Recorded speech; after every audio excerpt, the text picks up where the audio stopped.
Hello' guys, welcome to my new blog. মই আজি দেখুৱাবলৈ গৈ আছোঁ আপোনালোকক আমাৰ চাহ বাগান আৰু আমাৰ খেতি পথাৰ ধানৰ খেতি নহয় আৰু চাহ বাগান আৰু এনেকুৱা জলকীয়া বাৰী। এইখন হৈছে আমাৰ জলকীয়া বাৰী, য'ত বহুত ঘাঁহ ওলাই আছে। তাৰপিছত আৰু এইজোপা হৈছে কঁঠাল গছ আৰু আম গছ, দুইজোপা একদম ওচৰৰ পৰা দেখুৱাই দিছোঁ। এয়া হৈছে আমাৰ বাহনিখন। তাৰপিছত এইফালে ইয়াত আমাৰ আছে ভোট জলকীয়া।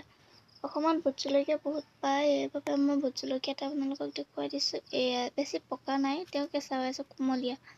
আৰু এতিয়া আমাৰ বাগানখন এখন কলগছো আছে। মই অকণমান ফেশ্বন দি দিলোঁ, তাতে তামোল গছ এজোপা। তাৰপিছত আৰু এইটো কিবা লতা চিনি নাপাওঁ, কুন্দুলি যেন লাগিছে। তেওঁ কৈছোঁ কুন্দুলি লতা বুলিয়ে। এতিয়া এয়া হৈছে পথাৰ। অসমত পথাৰ বহুত আছে বুলি ক'ব পাৰি, আৰু এয়া আমাৰ মামাহঁতৰ পথাৰ। সেইফালে বহুতে ৰুই আছে, এয়া আজি আছিলে। তাৰপিছত এইখন বাগান, এইফালে পথাৰত একদম পূৰা বানপানী হৈ আছে। তাৰপিছত আৰু হ'ব এতিয়া, বাই। আজিৰ কাৰণে আমাৰ চেনেলটো ইমানটোৱে।